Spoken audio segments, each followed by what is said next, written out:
Bismillahirrahmanirrahim. Assalamualaikum warahmatullahi wabarakatuh. Bapak-bapak, ibu-ibu, mas-mas, mbak-mbak, khususnya adik-adikku sekalian yang dirahmati Allah dimanapun Anda berada. Kembali di IIP Channel bersama saya, IIP Wijayanto. Kali ini kita akan membahas tema ketika amalanmu merasuki mantan, maka tidak pakai lama, mantan akan minta balik duluan. Ya. Nah, jadi ketika kita mengerjakan sebuah amalan, tentu biasanya ini pilihan pamungkas nih. Ketika kita sudah tidak bisa lagi ketemu mantan, mantan tidak bisa diajak ngobrol, ya ketika telepon juga ditolak terus, bahkan nomor telepon kita diblokir, mau chatting WhatsApp, WhatsApp juga diblokir, dan seterusnya. Nah, maka biasanya pilihan pamungkasnya itu adalah dengan mengerjakan amalan. Nah, jadi saat kita sudah mendapatkan ijazahan langsung dari guru kita, atau dari ustadz kita, atau dari kiai kita, ya ini amalan untuk diamalkan, nah kita mulai mengamalkan itu ya. Dan amalan itu sudah kita masak di dalam diri kita ya, artinya kita latih. Memasak amalan itu sama dengan melatih amalan ya. Jadi amalan itu kan ada yang kita memang sudah menguasai itu, sudah hafal ya. Misal diijazahi oleh ustadz kita amalan membaca surat Al-Fatihah. Jadi mengirimkan surat Al-Fatihah ya. Al-Fatihah kita sudah hafal semua. Nah, menyesuaikan tata caranya yang diajarkan oleh ustadz tadi. Itu kan? Tetapi ada juga tuh amalan yang mungkin cukup panjang bacaannya dan kita belum hafal. Nah, kalau belum hafal artinya kan belum masak tuh, belum menyatu dengan diri kita. Butuh dimasak dulu, butuh dihafalkan, butuh dilatih. Ya, agar energinya menyatu dengan diri kita. Nah, kalau ini sudah gitu, kita mengirimkan amalan tadi. Nah, ketika amalan itu merasuk ke dalam diri mantan, tentu akan ada tanda-tandanya. Ya. Nah, apa itu tanda-tandanya?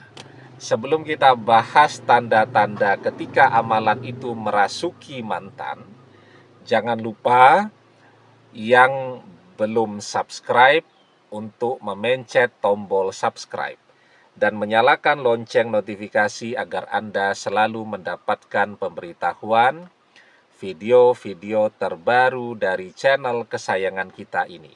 Dengan subscribe, doa-doa kita selalu terhubung sehingga kita selalu bisa berdoa bersama-sama ya. Dan jangan lupa subscribe itu gratis ya, dan agar doa-doa serta amalan-amalannya menjadi mustajab. Amin.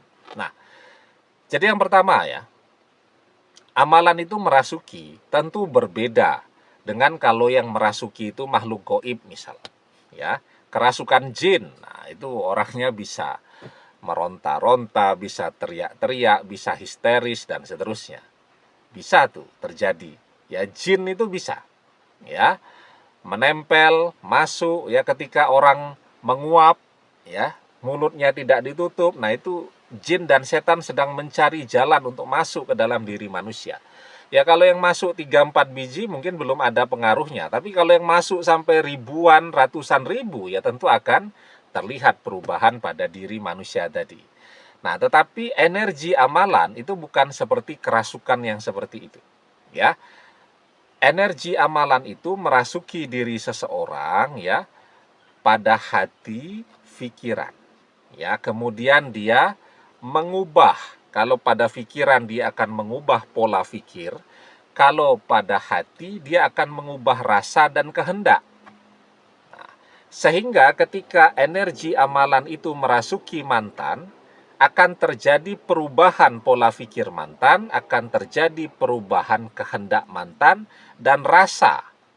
Rasa dulu ya, dari sudah tidak cinta, tidak berasa sama sekali, kata anak-anak muda sekarang, sudah ilfil, sudah hilang feelingnya, sudah dingin.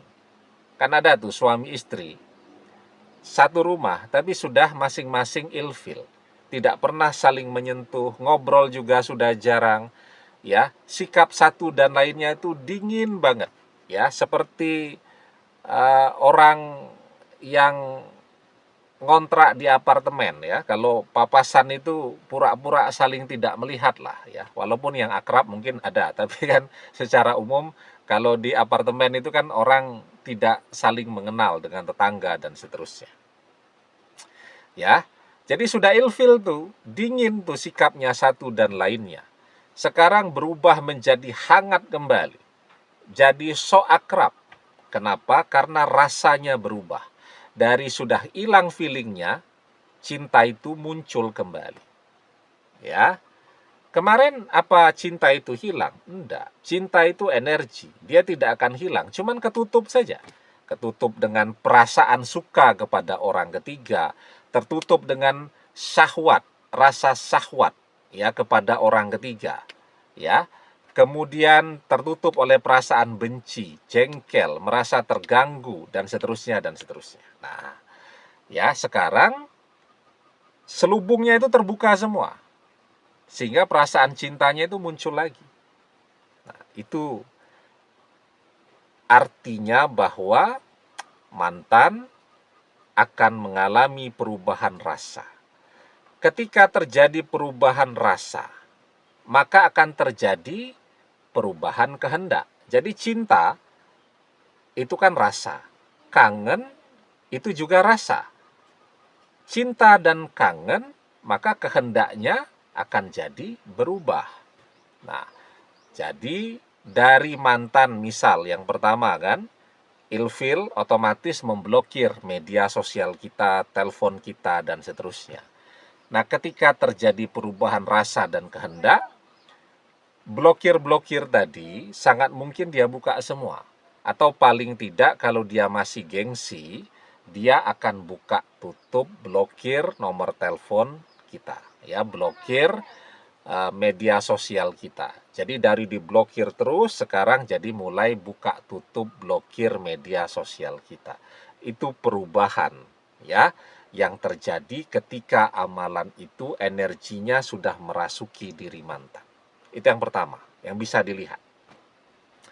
Yang kedua, ya, rasa cinta dan kangen itu akan membuat dia gelisah. Ya. Maka apa yang harus segera dia lakukan? Mengobati rasa kangen tadi. Karena ndak enak banget tuh. Kangen tetapi tidak bisa ngobati rasa kangen tadi.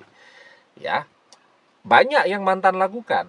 Misal dia datang ke tempat-tempat yang sering kita dan dia datangi. Nah, itu dia merasakan atmosfer ya ketika masih bersama kita dulu. Tapi kan kita ndak tahu kalau dia tidak posting di media sosialnya. Misal dia untuk ngobati rasa kangen itu melewati rumah kita, tapi kan kita juga ndak tahu. Ya. Nah, dia juga misalnya mengobati rasa kangen itu dengan mengintip media sosial kita. Nah, itu mungkin saja kita bisa tahu. Ya. Atau dia mencoba berkomunikasi kontak dengan sahabat-sahabat kita ya untuk bertanya kabar kita ya untuk bertanya apakah kita sudah nyari pengganti dia dan seterusnya. Jadi itu yang akan terjadi pada orang yang jatuh cinta dan mencintai. Ya, untuk ngobati rasa kangennya itu dia akan selalu membicarakan orang yang dia cintai. Kan kalau ketemu kan ya artinya bicara, ngobrol dengan orang yang dicintai. Tapi kalau sedang tidak ketemu, sedang jauhan, maka dia akan selalu membicarakan orang yang ia cintai ini. Man ahabba say'an aksaru zikrihi. Itu rumusnya. Barang siapa yang mencintai seseorang, pastilah ia akan selalu menyebut-nyebut orang yang ia cintai itu. Kalau jauh dan tidak ketemu. Ya, itu yang kedua. Nah, kemudian yang ketiga, ya, perubahan rasa, perubahan kehendak. Mantan sudah menghubungi teman-teman, sahabat-sahabat terbaik kita. Maka kalau dari mereka ini mantan mendapatkan informasi kalau kita masih sendiri, kalau kita masih mencintai dia, kalau kita masih nunggu dia dan seterusnya, maka keajaiban akan terlihat di situ. Mantan akan memulai kontak duluan. Walaupun sederhana, tanya kabar. Ya. Atau kalau dia gengsi, dia tidak akan bertanya lebih jauh tentang kita, tapi bertanya tentang orang tua kita. Orang tuamu kabarnya gimana? Sehat-sehat, ya? Masih suka jalan pagi, masih suka olahraga berenang dan seterusnya. Intinya dia tetap mencari alasan, ya, untuk kontak kita tanpa harus menunjukkan dengan begitu jelas bahwa dia menghubungi karena dia mencintai. Nah, jadi memang dia masih mencoba malu-malu, ya. Walaupun ya tidak akan terlalu lama, ya tinggal bagaimana pintar-pintarnya kita memancing dia saja. Itu akan keluar juga tuh, ya. Dia akan mengatakan, akan keluar dari lisannya bahwa dia kangen dan dia mencintai. Kalau kita pandai memancing dia tadi.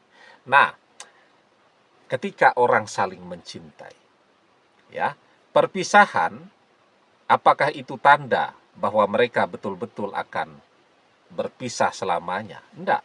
Lebih banyak perpisahan itu justru menjadi pintu untuk mereka kembali bersama lagi. Ya, mereka sudah tahu tuh rasanya tidak enak kalau berpisah. Maka ketika mereka bisa bersama lagi, nah ini pasangannya betul-betul dia jaga dengan sungguh-sungguh dan sepenuh hati. Ya, cinta akan selalu menemukan jalan untuk bisa kembali bersama lagi.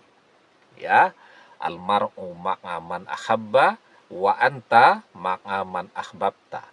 Seseorang akan bersama dengan orang yang ia cintai, dan engkau akan bersama dengan orang yang engkau cintai. Nah, jadi ini 3 tanda ketika amalan tadi sudah merasuki diri mantan, ya, mempengaruhi hatinya, mengubah kehendaknya, dan itu akan permanen. Artinya mantan akan mencintai, setia kepada kita selamanya. Insya Allah dengan izin dan pertolongan Allah. Amin. Demikian, semoga bermanfaat. Wallahu a'lam bissawab, billahi taufik wal hidayah. Assalamualaikum warahmatullahi wabarakatuh.